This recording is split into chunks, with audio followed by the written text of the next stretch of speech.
France Inter. It's Morning Edition from NPR News.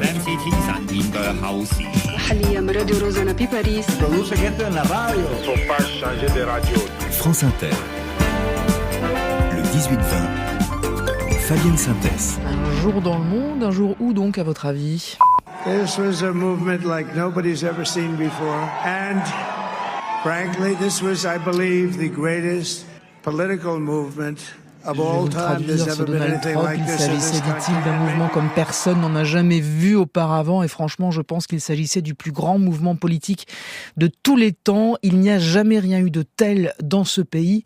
Et peut-être même au-delà, alors avec ses mots habituels, Donald Trump, mais quand il parle d'un jour historique pour les États-Unis, il a probablement raison, parce qu'un comeback de ce type-là, on n'en a jamais vu. Bonsoir Pierre Aski. Bonsoir Fabienne. Avec vous, on va regarder évidemment ce qui va se passer aux États-Unis, ce qui peut surtout se passer dans les capitales, celles qui redoutaient ou celles qui attendaient un retour de Trump. J'ai d'abord une première question. Pardon Pierre, si vous étiez en Ukraine, vous vous seriez réveillé dans quel état ce matin ?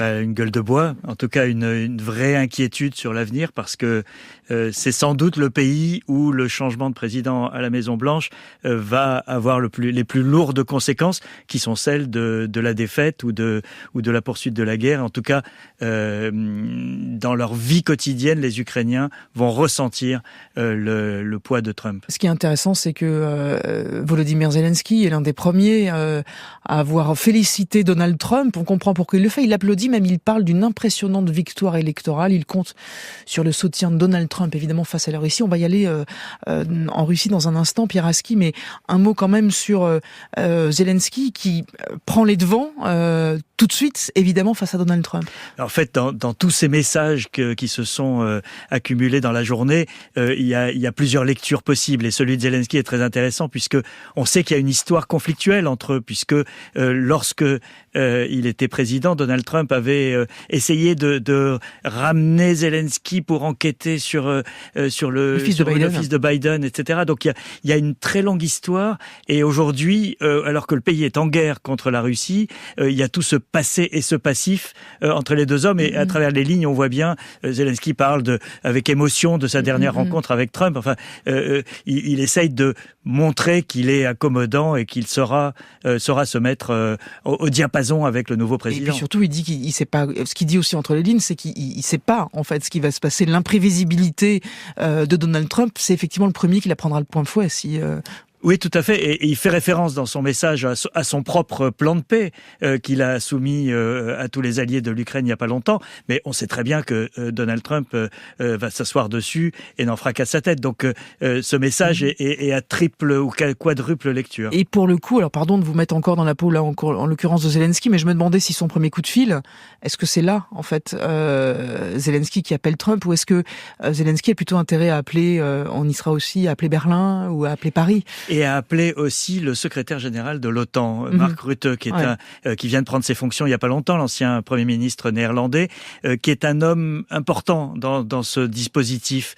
Et je pense que c'est avec lui aussi que Zelensky aura intérêt à se coordonner, mais il est clair qu'il aura intérêt à faire un petit tour d'Europe avant de parler à Donald Trump pour savoir à quoi il peut s'en tenir en termes de soutien, en termes d'autonomie de l'Europe, et on a l'impression, en fait, c'est ce que donne comme impression cette journée, c'est que on n'était pas préparé véritablement à ce coup de théâtre qui était pourtant une des possibilités quand on disait qu'ils étaient au coude à coude, ce qui était d'ailleurs pas faux, pas vrai quand on regarde les résultats finaux. Enfin, on pensait qu'ils étaient au coude à coude, ça pouvait tomber d'un côté comme ça pouvait tomber de l'autre, et on a l'impression aujourd'hui que tout le monde se réveille en état de sidération face à quelque chose qui était possible. Comme si on n'avait pas voulu faire les plans nécessaires, en fait, plan A ou plan B. Bonsoir Sylvain Tronchet. Bonsoir Fabienne. Avec nous depuis Moscou, Sylvain, alors on imagine, je dis ça en aparté, que Poutine s'est réveillé plutôt content, d'abord parce que l'Amérique d'Harris, l'Amérique pro-LGBT, l'Amérique progressiste, c'est exactement ce qu'il déteste, mais sur ce qui nous intéresse là particulièrement, est-ce qu'il profite de Trump, Vladimir Poutine, pour imposer ses visées à l'Ukraine et pousser un accord ? Est-ce que son premier réflexe, à votre avis, c'est ça ? C'est pas évident. En tout cas, ça n'est pas la posture qu'ont voulu afficher les dirigeants russes, qui se sont bien gardés de se réjouir trop ouvertement de la victoire de Donald Trump. Le Kremlin rappelant que les États-Unis restent un État inamical. Il y a une idée clairement ancrée au sommet du pouvoir russe, que l'ennemi ultime reste les États-Unis, qu'ils veulent la destruction de la Russie et qu'il existe, comme l'écrivait ce matin l'ancien président Dimitri Medvedev, un consensus bipartisan anti-russe aux USA regroupant démocrates et républicains, et que donc Donald Trump, même s'il était susceptible de réduire l'aide à l'Ukraine, serait empêché par le système de le faire en réalité. C'est ce qu'exprime en tout cas un certain nombre de responsables russes ici. Alors ça peut être de la posture également, pour faire monter les enchères ou éviter d'embarrasser trop Donald Trump, qui a déjà dû se défendre d'avoir des accointances avec Vladimir Poutine. Mais encore une fois, il y a vraiment cette idée que les relations avec Washington sont par nature conflictuelles, qu'elles ne vont pas s'arranger du jour au lendemain et qu'on reste dans la confrontation. Il y a toujours cette forme d'ambiguïté, Sylvain. Il y a la phrase de Trump, on l'a bien tous en tête, je vais vous régler ça en 24 heures. On a aussi en tête les propos qui ont pu être très virulents contre Poutine. Et parce que dans le même temps, Trump n'a aucun intérêt à l'aider à crier victoire. Oui, parce que quand Donald Trump dit effectivement je vais régler le problème en 24 heures, on sait bien qu'il n'a un bras de levier que sur l'un des deux belligérants, l'Ukraine en l'occurrence. Donc ce scénario qui se dessine, qui consisterait à imposer une négociation à Kiev qui ressemblerait à une reddition, puisque négocier la paix dans les conditions actuelles pour Volodymyr Zelensky, ce serait négocier dans de très mauvaises conditions et donc offrir de facto une victoire à Vladimir Poutine et qui montrerait d'ailleurs au Kremlin que ces méthodes, la manière forte, comme en Géorgie, comme en Crimée, dans le Donbass maintenant, ces méthodes payent et que finalement Vladimir Poutine peut continuer d'agir à sa guise. La question, ce sera aussi de savoir si l'administration Trump sera aussi vigilante que l'administration Biden à faire appliquer les sanctions concernant la Russie. Si là aussi elle lâchait du lest, alors ce serait extrêmement bénéfique pour le régime russe. Et toute la question, et les responsables russes ne l'ignorent pas, c'est de savoir si, au fond, Donald Trump a vraiment intérêt à renforcer la position de Vladimir Poutine. Merci beaucoup, Sylvain Tronchet. Après, Pierre Aski, je ne sais pas très bien comment on peut poser cette question-là, mais est-ce qu'on peut ne pas se cacher que les soldats ukrainiens sont épuisés, que l'enrôlement dans l'armée ukrainienne en ce moment est particulièrement mal vécu? Est-ce qu'on a le droit de se demander si ce pays, en tout cas toute une partie de ce pays et de sa population, n'est pas prête à lâcher les armes? Alors, il y avait cette idée qui circulait avant l'élection américaine que ce soit Trump ou Kamala Harris, l'heure de la négociation allait approcher, qu'elle serait faite de manière douce avec Kamala Harris, qui ne mettrait pas le couteau sous la gorge de Zelensky pour le pousser à ce qui est une reddition effectivement, mais que de toutes les manières, tout le monde voulait aider l'Ukraine d'une certaine manière à en finir avec cette guerre qui est en train de mettre le pays à genoux. Là, on est aujourd'hui confronté à la méthode dure, c'est-à-dire celle que préconisé Donald Trump pendant sa campagne, mais il est clair que l'Ukraine ne peut pas continuer extrêmement longtemps et elle ne pourra pas continuer, c'est aussi évident, sans le soutien américain. Après, Pierre Aski, on l'a entendu dans le journal bien sûr, on l'a vu beaucoup passer cette journée, j'ai sous les yeux un tweet de Donald Tusk, le Polonais, qui dit Harris ou Trump, de toute façon, la réponse est européenne et c'est parfaitement valable aussi pour ce qui est de l'Ukraine, notre capacité à nous à refuser une capitalisation imposée, et c'est là qu'on voit le maçon au pied de ce mur-là. Est-ce qu'on est vraiment 27 alignés auprès de ce mur-là? Non, on le sait bien qu'on n'est pas 27 et ça a été dit tout à l'heure, y compris dans les messages de félicitations. On voit bien qu'il y a aujourd'hui 2 voire 3 camps en Europe. Il y a le camp de ceux qui se sont réjouis, parce qu'il y en a, et qui sont en premier lieu Viktor Orban, le Premier ministre slovaque Fico, qui aussi a rejoint la ligne Orban face à Poutine et face à l'Ukraine. Et Giorgia Meloni a fait un message extrêmement chaleureux, et on sait qu'elle est plus proche de Orban aujourd'hui.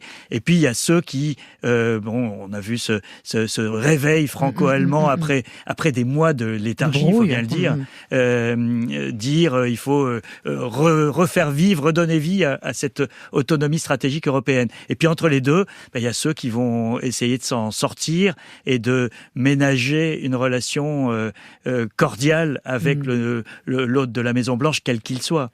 Le risque étant que ce soit nous, les Européens, au fond, à la fin, les grands perdants sur cette question-là, mais aussi sur d'autres, puisque vous avez cité l'Allemagne, je voudrais qu'on rejoigne Sébastien Baer. Bonsoir Sébastien. Bonsoir. Depuis Berlin, bien sûr. Et c'est vrai qu'elle est là, la crainte de Berlin, pour rester sur le sujet sujet ukrainien, Sébastien, ce que dit déjà même Olaf Scholz. Attention, on ne peut pas porter tout seul le poids de la guerre en Ukraine sur nos épaules.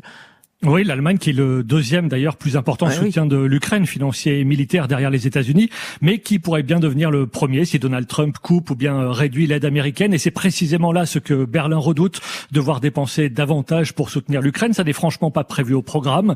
L'été dernier, l'Allemagne qui a bien du mal à boucler son budget 2025, qui doit aussi respecter le fameux frein à l'endettement, a même annoncé son intention de réduire de moitié ses dépenses au profit de Kiev. Pas d'autre choix vu la conjoncture, même si le chancelier Olaf Scholz répète qu'il soutiendra l'Ukraine aussi longtemps que nécessaire.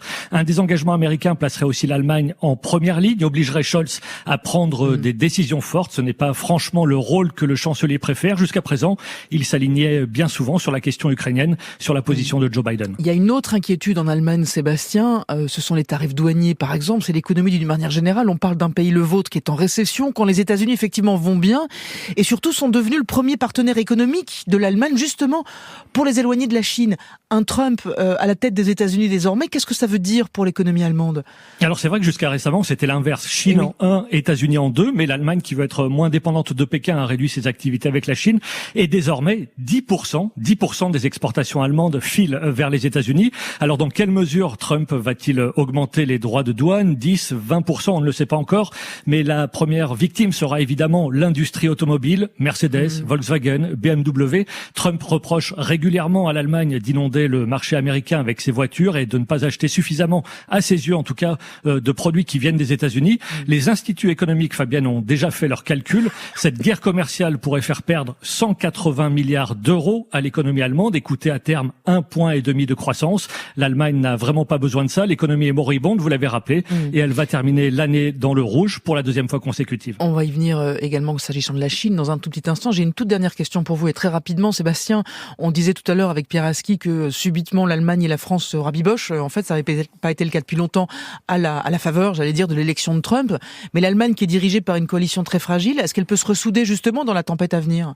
Alors c'est vrai que ça peut paraître paradoxal, mais cette victoire de Donald Trump, elle pourrait sauver le gouvernement allemand qui se déchire. Aucun des trois partenaires n'est d'accord sur le cap à donner pour sortir le pays de la crise économique, et de nombreux observateurs estiment d'ailleurs que ce gouvernement ne tiendra sans doute pas jusqu'aux législatives de septembre. Alors effectivement, le retour de Trump à la Maison-Blanche pourrait obliger la coalition à resserrer les rangs, à faire front commun, au moins provisoirement, face au changement dans cette période décisive. Pas vraiment le meilleur moment donc pour laisser le pays sans direction et pour se lancer dans une campagne électorale anticipée. Merci beaucoup Sébastien Baer. Juste avant d'aller en Chine, Pierre Aski, il y a l'Ukraine, on en a parlé, on ira en Israël aussi tout à l'heure, et puis il y a la garantie de sécurité de l'OTAN. Ça aussi, c'est pas sur la table, c'est au-dessus de la pile même. Oui, et quand on dit que l'Europe peut être la grande perdante de l'élection de Trump, il y a effectivement d'un côté la guerre commerciale, les enjeux économiques qui sont considérables, et puis de l'autre côté, il y a cette garantie de sécurité. Et on se souvient que lors de son premier passage à la Maison-Blanche, Donald Trump a mis en cause cette garantie de sécurité, et il a même eu des velléités de sortir de l'OTAN. Et c'est ce qui aujourd'hui fait peur à une grande partie des Européens, puisque le contexte géopolitique a changé par rapport à au premier mandat de Trump. On est aujourd'hui avec cette guerre en Ukraine aux portes de l'Alliance, et donc tout doute sur la capacité et la volonté réelle des États-Unis de faire respecter l'article 5, le fameux article 5 qui est celui de la sécurité collective, serait catastrophique, en particulier pour les pays qui font face directement à la Russie en Europe centrale. On avance vers la Chine rapidement, rejoindre Sébastien Barriot. Bonsoir Sébastien. Oui, bonsoir Fabienne. Sébastien, l'économie chinoise déjà mal en point, a de quoi s'inquiéter, se faire du souci, non ? Alors oui, et sur le papier, il y a de quoi être inquiet pour le régime chinois. Pour comprendre, il suffit d'avoir suivi la campagne électorale de Donald Trump, qui presque à chaque meeting a fait de la Chine sa principale cible, promettant de taxer à 60% les produits chinois. Voilà qui rappelle de très mauvais souvenirs à la Chine, la guerre commerciale lancée en 2018 par le même Donald Trump. Les dirigeants chinois n'avaient vraiment pas besoin de ça, avec une économie qui, on le sait, connaît une période de ralentissement. Cette semaine, d'ailleurs, le Parlement chinois est réuni en session à Pékin. Il va peut-être annoncer un vaste plan de relance, et ce n'est pas un hasard si cette annonce n'a pas encore été faite et pourrait intervenir en fin de session vendredi. Probable que le législateur chinois a préféré attendre le résultat de l'élection américaine. Avec la victoire de Donald Trump, en effet, et ses menaces de droits de douane, le plan de relance de l'économie chinoise pourrait être plus conséquent par rapport à ce qui était prévu à l'origine. J'ai une autre question pour vous, Sébastien. Vous avez regardé les réseaux sociaux chinois. Et ce qui est intéressant, c'est que ce qu'on lit, ce sont des gens qui ne sont pas si hostiles que ça aux résultats. Oui, ça peut paraître contradictoire, mais en parcourant les réseaux sociaux chinois depuis ce matin, on se rend compte que l'élection de Trump n'est pas considérée comme une issue si défavorable que cela du point de vue chinois. Beaucoup d'internautes font remarquer que le républicain est avant tout un homme d'affaires qui va vite se rendre compte que ses droits de douane contre les produits chinois affecteront aussi le consommateur américain et qu'il risque donc de ne pas les appliquer. Et puis il y a Taïwan aussi. On se souvient que cet été, Donald Trump a semé le doute sur la poursuite du soutien américain à Taïwan. Et ça évidemment, ça plaît beaucoup aux internautes chinois. Sébastien Berriot, merci beaucoup. Un mot là-dessus, Pierre, sur Taïwan. Donald Trump a effectivement beaucoup surpris les Chinois parce qu'il s'en est pris à Taïwan à plusieurs reprises d'ailleurs, en disant qu'il volait les semi-conducteurs, ce qui est une aberration d'ailleurs, mais c'est pas le problème. C'est que il montrait tout d'un coup que il a aucun attachement et il a aucun engagement idéologique ou politique vis-à-vis de Taïwan. C'est un pragmatique et c'est ça qui plaît aux Chinois paradoxalement, c'est que ils se disent c'est peut-être quelqu'un avec qui on peut faire un deal. Le deal, l'art du deal, c'était le livre de Donald Trump. Et là, il y a tous les éléments parce que si Taïwan a volé les semi-conducteurs comme le dit Trump, on va pas envoyer l'armée pour la protéger si la Chine attaque. Il y a une dernière chose que je veux aborder avec vous, Pierre Aski, avant de vous laisser provisoirement, parce que vous allez revenir dans le téléphone sonne, c'est évidemment le Proche-Orient. On a entendu tout à l'heure dans le journal de 18h ce que nous racontait Thibault Lefebvre. Benjamin Netanyahou et Donald Trump se sont déjà parlé aujourd'hui au téléphone, et ils ont parlé de quoi? À votre avis, ils ont parlé de l'Iran, bien sûr. Est-ce que Donald Trump vient de délier intégralement les mains de Netanyahou ou pas? Alors, c'est une possibilité parce que le seul sujet sur lequel Joe Biden a eu de l'influence sur Benjamin Netanyahou, c'est sur le choix des cibles lorsque les Israéliens auront riposté à l'attaque de missiles iraniens. Et l'administration Biden avait exigé des Israéliens qu'ils ne touchent ni les installations pétrolières, ni les installations nucléaires. Est-ce que ce blocage-là, ce veto-là va sauter avec Donald Trump? On sait que Donald Trump est très hostile à l'Iran. C'est lui qui avait décidé en 2018 de sortir de l'accord nucléaire et donc qui avait relancé d'une certaine manière le programme nucléaire iranien. Il est très proche de Benjamin Netanyahou.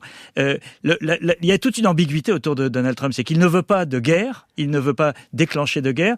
Et s'il y a demain une guerre entre Israël et l'Iran, les Américains seront par définition impliqués d'une manière ou d'une autre. Et donc, c'est vraiment à double tranchant. Le limogeage de Yoav Gallant, le ministre de la Défense, pendant la nuit américaine, on donne une vraie interprétation à ça Oui, évidemment, parce que on voit bien que Benjamin Netanyahou a voulu se composer un gouvernement à sa main qu'il contrôle à 100%, alors que Yoav Gallant était une sorte d'opposition interne sur un certain nombre de décisions, et en particulier sur une décision très sensible dans le cadre israélien, qui est la conscription des ultra-orthodoxes. Yoav Gallant était pour qu'on réquisitionne aussi les ultra-orthodoxes. Netanyahou, pour des raisons d'équilibre et de coalition, ne veut pas. Et là, aujourd'hui, il a une coalition qui est 100% derrière lui. Ce qui va être intéressant, pour l'instant, évidemment, on n'a pas de nom, à moins que vous ayez peut-être une idée, lu des choses que je n'ai pas lues, sur qui sera le Secretary of State, donc le ministre des Affaires étrangères de Donald Trump. Alors, il y a un nom qui circule, c'est lequel ? Qui est celui de Richard Gellner, qui est l'ancien ambassadeur des États-Unis en Allemagne lors du premier mandat de Donald Trump, et qui s'était illustré par des ingérences absolues dans la vie politique allemande, et qui avait même dit publiquement que sa mission dans son poste, c'était de faire émerger des pouvoirs conservateurs en Europe. Voilà, on le saura assez vite, en fait, parce que maintenant, ce processus, effectivement, il commence pour la nouvelle administration Donald Trump. Pierre Aski, je vous remercie beaucoup. Vous restez dans les parages parce que vous allez revenir tout à l'heure pour le téléphone sonne à partir de 19h20. Dans un instant, Franck Madvon est là, Raymond Taz aussi, pour parler de la gauche américaine et de son échec net dans cette élection. On passe d'abord par l'afterlife, d'une certaine façon, avec Sharon Van Etten sur France Inter, dans Un jour dans le monde et cette édition spéciale élection américaine.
Dans la vie d'après, dans l'afterlife, nous dit Sharon Van Etten. 18-20 spécial.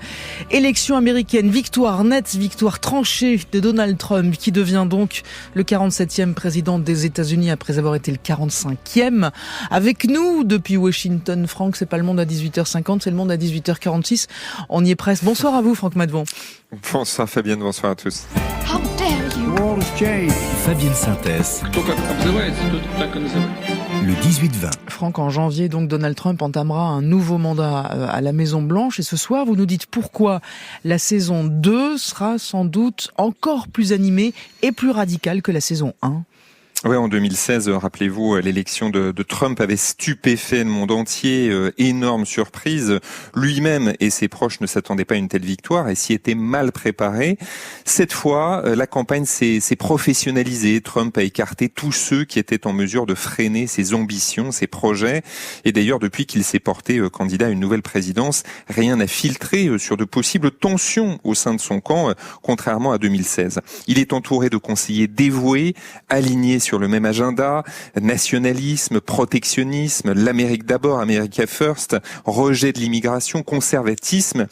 Ces conseillers s'appellent Stephen Chung, Suzy Wiles, Chris LaCivita. Ils sont inconnus du grand public, mais ils joueront certainement un rôle de premier plan dans la prochaine administration Trump. Et Trump a aussi définitivement mis la main sur le Parti républicain.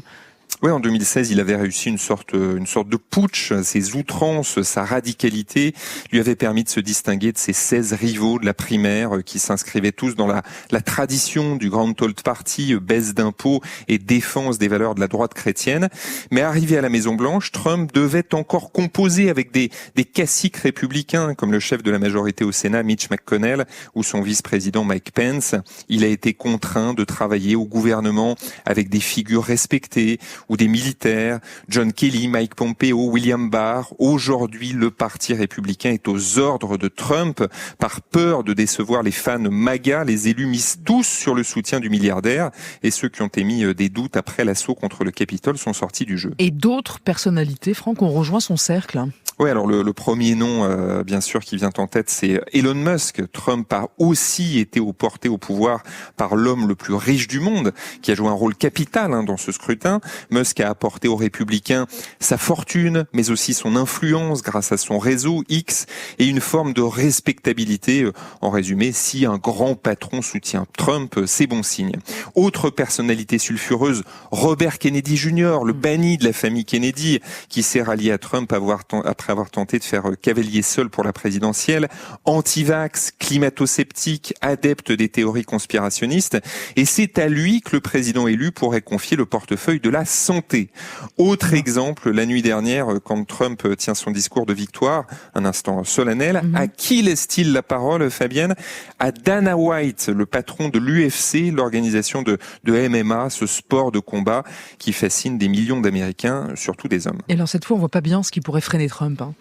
Non seulement Trump veillera à ne laisser aucune place à ceux qui pourraient le contester ou lui faire de l'ombre, mais il pourra peut-être compter sur les quatre piliers du pouvoir américain, la présidence, la Cour suprême, dominée par les conservateurs, on le sait, le Sénat, voire la Chambre des représentants, même si là, tous les votes ne sont pas encore dépouillés.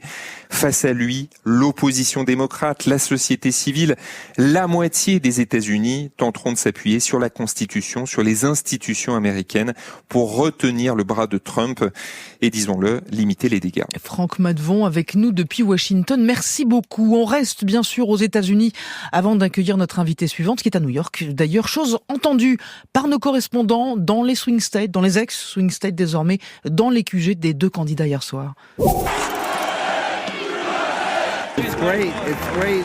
C'est super. Vous voyez, l'Amérique d'abord. Enfin, quelqu'un qui se préoccupe de l'Amérique et non pas des gouvernements étrangers. Vous savez, on voyait tous les jours le visage de Kamala. On était plongés dans sa campagne. Alors on pensait que les gens avaient envie qu'elle l'emporte, étaient plus de son côté. Mais en fait, non. On le voit avec les résultats. Alors je ne sais pas, vraiment pas. Un peu désorienté de voir que de nombreux électeurs n'ont pas saisi le besoin de protéger les droits des femmes, des minorités et des immigrants aussi.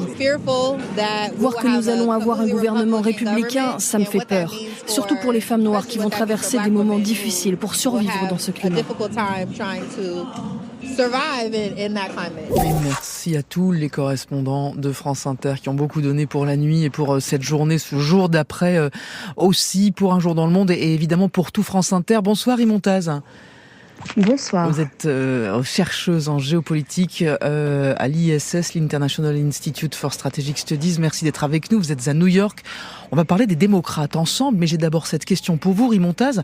Elle n'a encore rien dit, Kamala Harris. Alors on sait désormais qu'elle va faire une déclaration à 22h heure française, mais c'est vrai qu'elle n'a pas encore concédé. Il commence à se faire tard par rapport aux résultats. Pas fait de discours de remerciement. À votre avis, qu'est-ce que ça veut dire? Est-ce que ça parle de sidération ou pas? Ça parle de sidération. Les retours qu'on a de l'intérieur de son QG de campagne depuis hier, c'est une situation de choc total. Il ne s'attendait pas du tout à cette déroute. Et j'avoue que c'est très inhabituel qu'elle tarde autant. D'ailleurs, si Trump s'était comporté de la même manière face à une victoire aussi claire de la part de Harris, on l'accuserait d'être antidémocratique et d'autres choses. Donc c'est une situation qui est vraiment terrible. Elle est terrible pour Harris, elle est terrible pour la Maison-Blanche et c'est assez inhabituel. Vous dites choc total, et alors c'est vrai, et d'ailleurs on y viendra, c'est vrai dans son ampleur, et en même temps, quand on voyait les résultats, quand on voyait ce coude à coude, l'éventualité, elle existait. Est-ce que ça veut dire que les démocrates ont cru à un moment que c'était réellement possible, notamment autour des swing states de la Rust Belt, le Wisconsin, le Michigan? Est-ce que vous pensez qu'ils ont vraiment cru que c'était possible et que c'était quasiment fait?